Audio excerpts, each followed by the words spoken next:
All right, welcome everybody to GLP's 10 out of 10.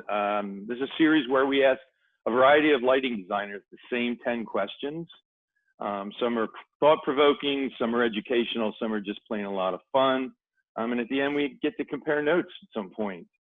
So here we are with Justin Kitchenman, lighting designer for two of the largest, most successful country acts out there, Luke Bryan, Country Music Entertainer of the Year, and Cole Swindell.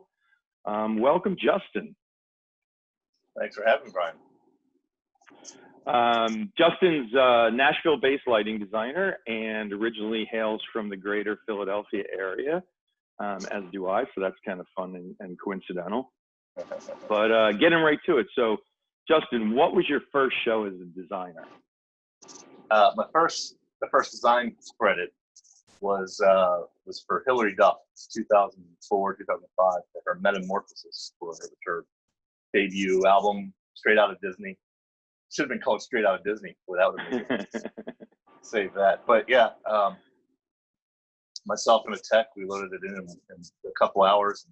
And I sat in front of the house and programmed out a show on an Echelon 1000 console and just made something out of nothing. It's just one of those trial by fire things, but you know, just kind of put together a package that would go well and that was fit the budget. And, you know, it was what every first design is. And it was just trial by fire and a lot of learning and just figuring out, you know, just making up things, you know, processes, and it was a great experience. And it got me, you know, kind of off and running. It was the first real project I kind of started using like Vectorworks, CAD program, you know, renderings and stuff like that. So, you know, it was a nice, safe, comfortable environment to step off into, and I was kind of fortunate to be there at the time that it happened. So, but yeah, that was the first one, 2004, I guess that was. That's awesome. All Hilary Duff. That was a fun show too, man. Great crew. We had a great time. Traveled the world on that thing. Very, very cool. Yeah. Well, jumping off of that from having a great time. So what's the most Spinal Tap embarrassing moment on the show that you're willing to tell us about? Man. Yeah, so there's one in particular, and I'll try not to mention names, but this person is still relevant. It was her first tour. It was her first show of her first headlining tour. And we had been in rehearsals here in Nashville for about 8 weeks, but we had never rehearsed the entire show from top to bottom. And the way the show started was there's an Austrian curtain and two side IMAG projection screens. And the way that the show was supposed to start was there's a video roll that played on the side screens. It was about 2 minutes long. A lot of band gets in place and dancers and all that stuff. Well, as a lot of starting bands do, there was a lot of people wearing multiple hats. So our rigger was our production manager, was our stage manager, was, you know, the guy calling the show. And I guess just no one ever really told him about this video roll that played, or he was just unaware of it, or he forgot, or panicked. I don't know. But anyway, you know, we call house lights go. The video starts rolling, and in the darkness, you just see the curtain starting to come up and up and up and up. And the band freaked out. So without the PA on, you just heard from the stage, tap, tap, tap. And we're like, oh crap, we're starting. And the dancers come running out from underneath the curtain like they're supposed to, and they're dancing and getting the crowd into it. The crowd's starting to go nuts. And, you know, I'm taking cues and the lights are coming up. I have spots hitting people, and then, you know, the PA comes on, and then the curtain starts closing back down again. I just kind of look over the shoulder and see it happen. And man, they beeline underneath, like Indiana Jones. They just beeline underneath the curtain as it's closing, and the curtain hits the ground. I'm backing up cues, and you know, we're back to the black spot that faded out. The PA goes off. The video's still rolling, and you know, we get 30 seconds later to the end of the video clip, and now you know, here it is, and the curtain comes up, and you know, we're back at the start of the show. But we're just like, man, this is ominous, man. I hope it gets better than this, because we nailed that. But those are the moments, man, I call the climb under your desk and just die, just pretend you're not there. That's good. Not something you want to have happen, but that's good. Yeah, for sure. All right, so number 3. So what's the best advice anybody ever gave you, professionally or otherwise? And there's not really any specific thing that I can remember that anybody told me that was just like, yes. But it was the reinforcement of things like professionalism and being on time, and, how important it is. Yes, this is a fun occupation, and yes, there's a lot of liberties in this. But nobody wants you to show up 15 minutes late to a gig. Nobody wants to show you up a minute late to a gig. Nobody wants you to show up with alcohol in your breath, or, unable to perform the job. When you're given the choice of, hey, let's go out for some drinks before the loadout. Like, yeah, I got loadout. I can't. Not, it's cool. They'll understand. But yeah, I don't know. Just the whole be on time, be straight, be able to work. Work hard. Don't bitch about the job. The job sucks a lot. We all know it does. We don't need to hear about it. Just do it. Laugh about it later. Cry about it now. Laugh about it later. We all wear those badges. We all have those scars of the worst gig ever, and it's what we signed up for. All right. Well, then, professionally, what's your proudest achievement? Man, there's a lot of things, but off the top of my head, being a part of shows that are going back home, certainly going and playing. I mean, I've played pretty much everywhere in Philly now, and certainly I saw shows in all these places, but some of them didn't even exist. But we never played Lincoln Financial Field, where the Eagles play, and Citizens Bank Park, where the Phillies play, and the Wells Fargo Center. Back in the day, the Spectrum. Being able to go play there. I mean, I saw, dozens of concerts at the Spectrum growing up, and not to mention the Flyers, the history of the sports teams there, and the theaters in Philly. It just, to me, to go back there, it's special. Plus, when you go back there, you always have friends and family always kind of make their way out, and you kind of get to demonstrate to people, this is what I do when I go away for 8 months out of the year, and you don't see me, or this is the silliness that you can't imagine I'm a part of every day. To me, that's really special, and I do feel proud in those moments, and not of like my own achievements, but just kind of like, hey, I did it. You guys, you believed in me way back then. And here I am, kind of doing something with it.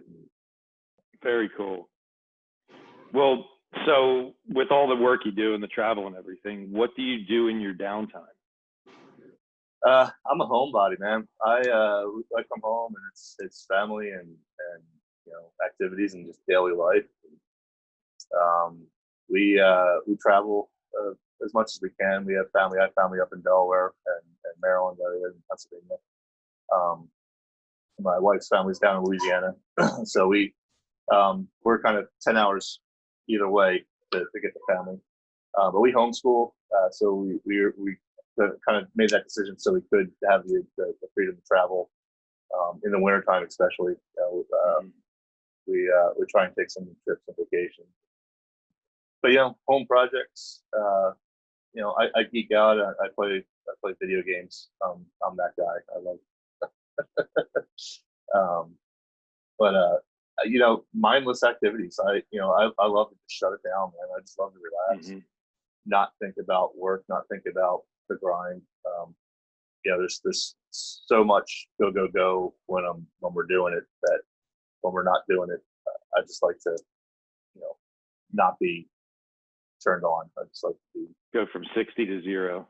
Yeah, I just like to be present and enjoy things and be with people I love. Awesome. So we were speaking about venues before. What's the best venue you've worked in? For me, it's kind of that, those iconic places. The Hollywood Bowl. We did a show there, and I just took my phone up to the top of the stands, and listened to the Doors live at the Hollywood Bowl, and just imagine those 4 dudes running around down there, right? With no production whatsoever. this iconic moment, right? So Woodstock, there's that venue out in Woodstock, right on the other side of the hill from where that all happened. There's a lot of really good venues out there these days. In this whole interesting time where the world kind of stopped spinning for a while, what's the one album or artist that you couldn't do without during the quarantine?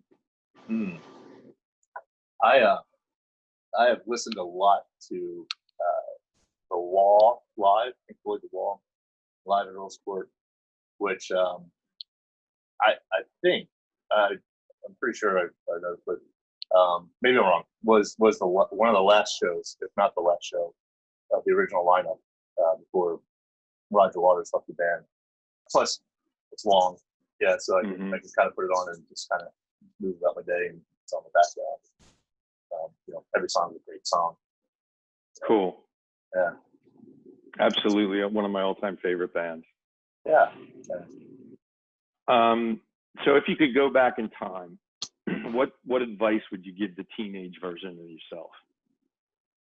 I was fairly unmotivated, certainly as a teenager. I had that mentality of like, I'll do it later, or don't need to know that, or I can do it good enough.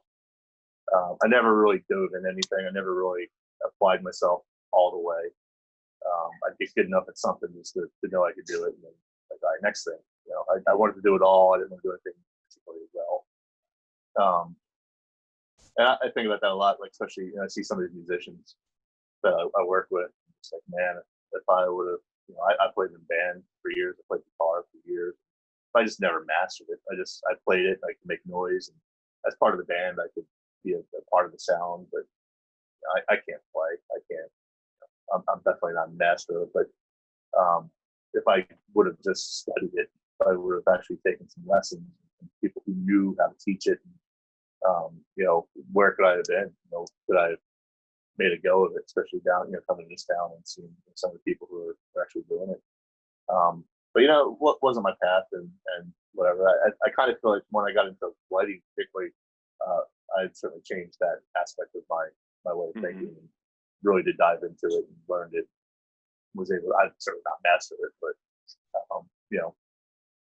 be productive at it.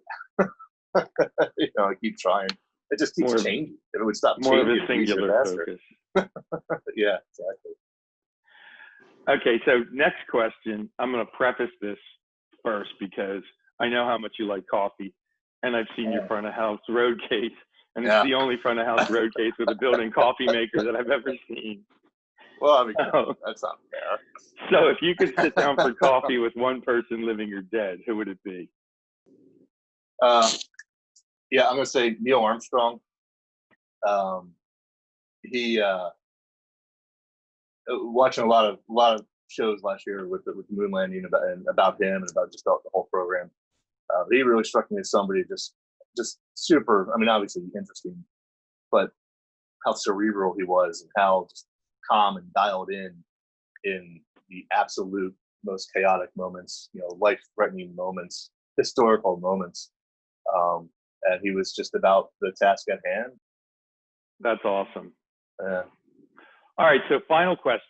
So your country's called you up for the Olympics, summer or winter. What sport would you be competing in? If I had to say, my two favorite things that I would like to be professional athlete-wise, and I don't even know if they're Olympic sports. They probably are. Everything's Olympic sports these days. Would be professional golfer or professional surfer. And I do neither one of those things well at all, even close to well. All right, man. Well, thank you very, very much. Thank you, Brian. Good seeing you, man. Very much appreciate it, man. It's great to see you, dude.